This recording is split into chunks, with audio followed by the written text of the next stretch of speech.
السلام علیکم میری پیاری ریڈرز اور لسنرز، آپ لوگوں سے گزارش ہے کہ لائک ضرور کر دیں ویڈیو کو اور چینل کو سبسکرائب کر لیں اگر سبسکرائب نہیں ہیں، اور اپنی موجودگی کا اظہار اپنا نام کامنٹ میں لکھ کے ضرور کیجئے۔ مجھے انتظار رہتا ہے آپ کے کامنٹس کا، لائکس کا۔ اب چلتے ہیں ناول کی طرف۔ ناول شارٹ سرکٹ، قسط نمبر 13۔ مما، آج کے بعد یہ سکینہ مجھے دروازے پر نظر نہ آئے، اور اگر کوئی بھی کچھ الٹا سیدھا بولے تو اس کو زبان سے جواب نہ دیں بلکہ منہ توڑ کر رکھ دیں۔ اس بار نیلم نے ماں کو بھی تنبیہ کر ڈالی تھی۔ ارم بیگم شدید غم و غصے کی کیفیت میں آصف صاحب کو پانی پلا کر نیلم کے لیے ناشتہ بنانے چلی گئیں، جبکہ نیلم اس ساڑی کو پار لگانے اپنے کمرے میں پہنچی۔ کام کا پہلا دن کیسا رہا نیلم؟ ارم بیگم نے تفتیشانہ انداز میں پوچھا۔ کہیں نہ کہیں سکینہ کی بات ان کے دل کو جا لگی تھی۔ کمر دکھ گئی ہے بہت بری طرح، اس نے نوالا منہ میں ڈالتے ہوئے کہا۔ نیلم کو سلطان کی دی ہوئی سزا یاد آئی۔ کیوں؟ ارم بیگم نے پوچھا۔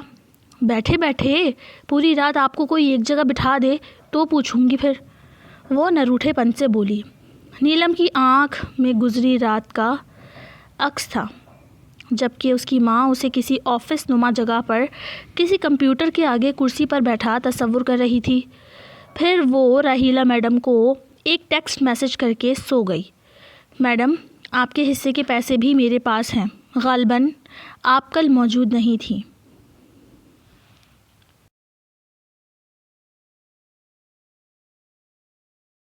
مما بات سنیں، بہت مبارک ہو، نیلم نے کھانے کے بعد کمرے سے خوشی سے پکار لگائی اور باہر آ گئی۔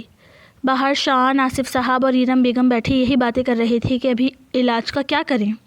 ارم بیگم نے یہ مشورہ دیا کہ آصف صاحب سے بڑھ کر کچھ نہیں، اسی لیے انہیں گھر بیچ کر پیسہ ان کی بیماری کے علاج پر لگا دینے چاہیے، جبکہ آصف صاحب ان پر برہم ہو رہے تھے کہ یہ گھر بچوں کے لیے ہیں۔ ان کا خیال تھا کہ آج نہیں تو کل یہ بیماری انہیں موت کے گھاٹ اتار ہی دے گی۔ بڑا سنگین سا ماحول تھا جب نیلم خوشی سے اچھلنے کا ناٹک کرتی ہوئی وہاں آ گئی۔ پاپا، مما، شان، ہیرا میڈم نے پیسے بھیج دیے ہیں، انہوں نے مجھے کہا ہے کہ اب اپنے والد صاحب کو کسی پرائیویٹ ہسپتال میں لے کر جاؤ۔ شان بھی خوشی سے کھڑا ہو گیا۔ ارم بیگم اور آصف صاحب بھی حیرانی اور خوشی کے ملے جلے تاثرات سے اس کی طرف دیکھنے لگے۔ ہاں شان، ہیرا میڈم کی کال آئی تھی، وہ کہہ رہی ہیں کہ فنڈ اب کہیں جا کر اپروو ہوئے ہیں۔ وہ بہت معذرت بھی کر رہی تھی کہ اتنا وقت انتظار کرنا پڑا۔ نیلم بھرپور اداکاری کے جوہر دکھا رہی تھی، جبکہ باقی تین فریقین کی خوشی کے آنسو حقیقی تھے۔ نیلم نے بہانہ کیا تھا تاکہ وہ اس پیسے کو استعمال کر سکے، اس سے اپنے کام کر سکے جو وہ گھر لے کر آئی تھی۔ سب نے ایک دوسرے کو مبارکباد دی۔ شان، کل چلیں گے کینسر کے پرائیویٹ ہسپتال انشاءاللہ، اور اب سے ہر کام والے کو منع کر دو۔ تم اب پڑھو گے، اب سے میری تنخواہ سے گھر چلے گا، اور ہیرا میڈم کے NGO سے پاپا کا علاج ہوگا۔ وہ ایک ہی جست میں سب ٹھیک کرنا چاہتی تھی۔ اپنوں کی خوشی نے اسے یہ جتایا تھا اور اس بات پر مزید مصر کیا، پختہ یقین دلایا کہ وہ جو کر رہی ہے صحیح ہے۔ جائے گی تو وہ جہنم میں جائے گی، ہوگی تو اس کی زندگی اور عزت خراب ہوگی، لیکن اس کی اس قربانی سے اس کے اپنے اس دنیا میں سکون اور آسودگی کی زندگی گزاریں گے۔ ذرا سے پیسوں کی آمد نے مانو نئی جان پھونک دی تھی سارے گھر میں۔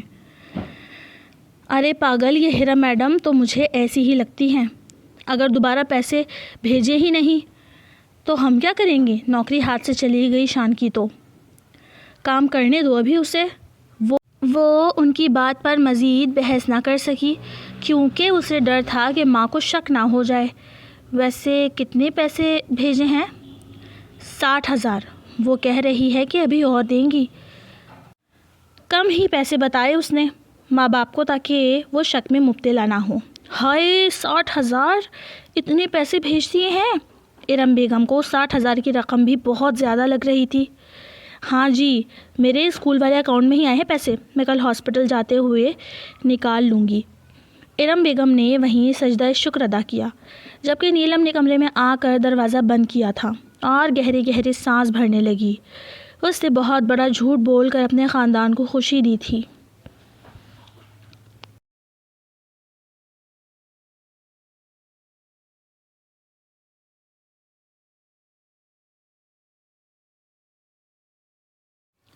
اگلے روز شہر کے سب سے بڑے کینسر ہسپتال میں آصف صاحب اور نیلم کی ڈاکٹر سے ملاقات ہوئی۔ ٹھیک ٹھاک فیس لے کر اس ڈاکٹر نے آصف صاحب کو بڑی امید بھری باتیں سنا کر امید دلائی کہ بہت جلد ٹھیک ہو جائیں گے، ہم اپنی پوری جان لگائیں گے، آپ کا کیس اس ملک کے بہترین ڈاکٹرز کے ہاتھ میں ہے۔ اب میں یہ ٹیسٹ اور اسکین لکھ کر دے رہا ہوں، آپ یہ اسی ہسپتال سے کروائیں، پھر رپورٹ لے کر آئیے گا۔ مطلب اتنی تگڑی فیس کے بعد محض ٹیسٹ اور میٹھی میٹھی باتیں ان کے نصیب میں آئیں۔ دوائی البتہ ڈاکٹر دوسری بار اتنا ہی پیسہ بھرنے کے بعد دیتا۔ نیلم نے سوچا چلو خیر ہے، ابھی تو لاکھوں پڑے ہیں، لیکن اس کی غلط فہمی اس وقت دور ہو گئی جب صرف ایک پیٹ اسکین ہی 90,000 کا بتایا گیا۔ پیٹ اسکین سی ٹی اسکین کو کہا جاتا ہے، جو کہ کینسر کے وقت کیا جاتا ہے پیشنٹ کا۔ اس کے علاوہ سارے لیب ٹیسٹ 20,000 کے ہونے تھے، مطلب 1,10,000 صرف اور صرف اس بیماری کی تشخیص کے لیے، جو کہ انہیں پہلے ہی معلوم تھی۔ ڈاکٹر نے پہلے ہی منع کر دیا تھا کہ گورنمنٹ کی رپورٹ کو ہم نہیں مانتے، اسے اپنے ہسپتال کی ہی ٹیسٹ اور اسکین چاہیے تھا۔ نیلم نے پیسے بھر کر پرچیاں بنوا لیں۔ اب وہ انتظار کر رہی تھی کہ ٹیسٹ شروع ہو۔ کتنے کے ہوئے ہیں ٹیسٹ؟ نیلم، آصف صاحب نے اسے گمسم بیٹھے دیکھا تو پوچھا۔ نیلم جو اس گٹھ جوڑ میں مصروف تھی کہ اس کے حصے میں 5 لاکھ تو 2 چکروں میں ختم ہو جانے ہیں، فوراً چونک کر بولی، پاپا 30,000 میں ہوئے ہیں ٹیسٹ۔ اف، اتنے مہنگے؟ تمہیں پہلے مجھ سے پوچھنا چاہیے تھا۔ آصف صاحب برہم ہو رہے تھے۔ نیلم ہلکا سا مسکرائی، اس کے گال پر ڈمپل نمودار ہوا۔ آپ فکر نہ کریں، پیسے ہیں میرے پاس، بس آپ کو ہمت کرنی ہے اور ٹھیک ہونا ہے، وہ مسکرا کر بول رہی تھی۔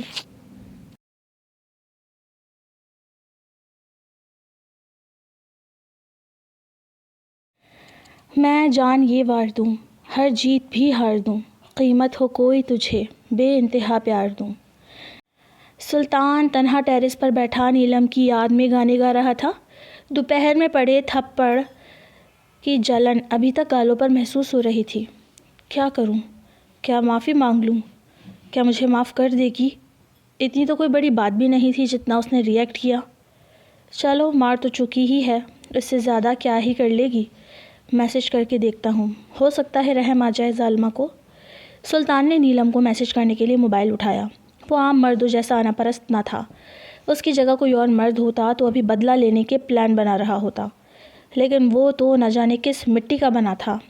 اس کا دماغ اور دل نارمل مین ایگو مٹیریل سے کچھ الگ ہی تھا، لیکن جب اس نے اپنا فون اٹھایا تو پھر اس کی انا کو ضرب لگی، کاری ضرب اس نے اپنے دل پر محسوس کی۔ عرشیہ سے ہوئی نیلم کی بات نے سلطان کا فشار خون حد سے زیادہ بلند کر دیا تھا۔ پھر اس نے اپنے معافی نامہ بھیجنے کی بجائے اس کی بات کو مکمل سنا۔ ان میسیجز میں عرشیہ نیلم کو کھول کھول کر ان کاموں کے تقاضے سمجھا رہی تھی جو وہ خود کرتی تھی، اور جواباً نیلم نے ہر حال میں اس کام کو کرنے کی خواہش کا اظہار کیا۔ کیا میری بے وفائی کی مجھے اتنی بڑی سزا دے گی یہ لڑکی؟ یہ خود کو برباد کر کے مجھے دکھ پہنچانا چاہتی ہے۔ سلطان نے اپنی عقل کے مطابق ہی نیلم کی سوچ کا تخمینہ لگایا۔ جب سے دونوں نے نمبر ایکسچینج کیا تھا اس وقت سے سلطان نے اس کا فون مرر نہیں کیا تھا۔ ملاقات تو روز ہو ہی جاتی تھی ویسی، اور ویسے بھی نیلم فون زیادہ استعمال نہیں کرتی تھی، نہ ہی اس نے کبھی اپنی مالی مشکلات کا ذکر فون پہ کسی سے اتنا زیادہ کر رکھا تھا کہ سلطان کو پتہ چلتا۔ وہ یہی سمجھ رہا تھا کہ وہ سلطان سے بدلہ لے رہی ہے، پیسوں کی قلت یا سرکاری ہسپتال کے دھوکے، میڈم ہیرا کا فراڈ، وہ کچھ نہیں جانتا تھا۔ یہی ہوتا ہے جب دو لوگ ایک دوسرے سے باتیں چھپائیں، جھوٹ بولیں یا کمیونیکیشن گیپ رکھیں۔ فاصلہ بڑھتے بڑھتے اس قدر بڑھ جاتے ہیں کہ پھر انہیں عبور کرنا دونوں فریقین کے لیے مشکل ہو جاتا ہے۔ خیر، اس نے اپنے اسسٹنٹ کو کال کی اور حکم دیا، تیمور ریڈ کی تیاری کرو، یہ میرا یعنی سلطان لاشاری کا آرڈر ہے، ریٹرن وارنٹ کی ضرورت نہیں، میں خود آ رہا ہوں۔ جب تک میں جو نمبر تمہیں بھیج رہا ہوں اس کی ایکٹیویٹی اور لوکیشن سے اس بروتھل کا مقام پتہ کرو۔ بس پھر ایک لمحے کی تاخیر سے پہلے عرشیہ کا نمبر سلطان نے ادارے کو بھیجا، اور اس کے بعد اسی رات وہاں ریٹ مار کر میڈم راحیلہ سمیت ہر شخص کو گرفتار کر لیا۔ اس کے بعد اس نے نیلم کو یہ بات پتہ نہ چلنے دی، نہ ہی عرشیا کو۔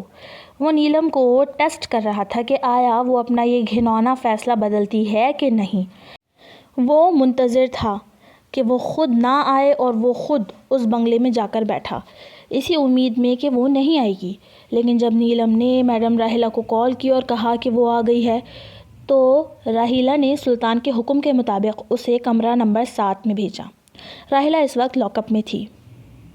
بنگلے میں صرف اور صرف سلطان تھا۔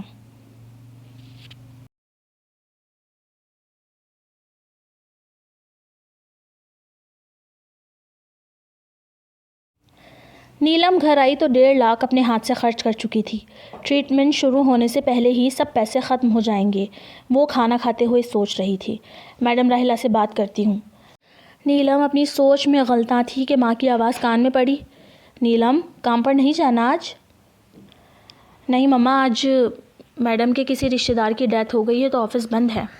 اسے ایک دم یہی بہانہ سوجا، لیکن وہ میڈم راہیلہ کو کال کر کے دوبارہ سے اپنے لیے کوئی مالدار گاہک ڈھونڈنے کا کہنے والی تھی۔ نیلم کے دماغ میں کل سے یہی چل رہا تھا کہ سلطان وہاں کیسے آیا اور اس کے پاس اتنے پیسے کہاں سے آئے، لیکن وہ انا پرست لڑکی تھی، اس سے بات کرنے کی زحمت نہ کی۔ اسے میسج کرنے میں اس کی انا آڑے آ رہی تھی، جس نے کل رات اس کی عزت کی حفاظت کی تھی۔ میڈم، مجھے آنا ہے، آپ دیکھیں کوئی اگر صحیح اماؤنٹ دینے پر آمادہ ہو تو۔ نیلم کی کال اسپیکر پر تھی اور ٹیبل کے اس طرف ہتھ کھڑیوں میں جکڑی راہیلہ اور دوسری طرف سلطان سرخ چہرے کے ساتھ جبڑے بھیجے اسے سن رہے تھے۔ سلطان نے فوراً راہیلہ کو لکھ کر دیا، اس سے کہو کہ ہاں دیکھتی ہوں۔ اس نے ایسا ہی کہا۔ آگے سے نیلم بولی، میڈم پلیز، مجھے پیسوں کی اشد ضرورت ہے، میرے والد بیمار ہیں اور مجھے جلد از جلد بڑی رقم چاہیے۔ ٹھیک ہے، سمجھ گئی، میں بتا دوں گی کب اور کہاں آنا ہے۔ سلطان کے الفاظ راہیلہ نے بولے، پھر فون ڈسکنیکٹ ہو گیا۔ تمہیں تو نیلم بی بی اب میں بتاؤں گا، ایک رات کی سزا سمجھ نہیں آئی تمہیں، شاید اس گند میں اتر کر ہی دم لوگی تم۔ تو پھر ٹھیک ہے، ایسا ہے تو ایسا ہی صحیح۔ نہ جانے کیا چل رہا تھا سلطان کے دماغ میں۔ اس نے اگلے ہی دن رات کو اسے اپنے بنگلے کے کمرہ نمبر 7 میں راہیلہ کے ذریعے بلوا لیا۔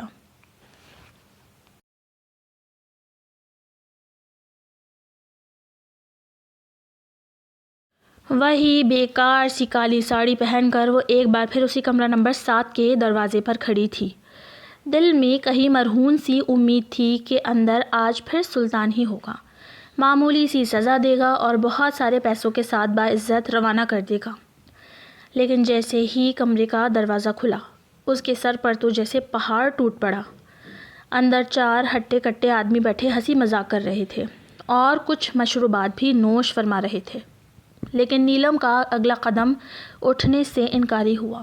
اس کی امید چھن سے ٹوٹی تھی۔ وہ سب نیلم کو ٹکٹکی باندھ کر دیکھ رہے تھے اور نیلم کا تو یوں حال تھا کہ کاٹو تو بدن میں لہو نہیں۔ آئیے، تشریف لائیے۔ ان میں سے ایک لڑکا اپنی جگہ سے کھڑا ہوا اور نیلم کو اندر آنے کا کہہ کر دروازہ بند کرنے لگا۔ نیلم کمرے کے درمیان پتھر بنی کھڑی تھی جب اسی لڑکے نے شاپنگ بیگ اس کے سامنے کیا اور بولا، اس طرف ہے چینجنگ روم۔ نیلم نے تھوک نگلتے ہوئے اپنے بے جان ہاتھ سے وہ شاپر تھاما، پھر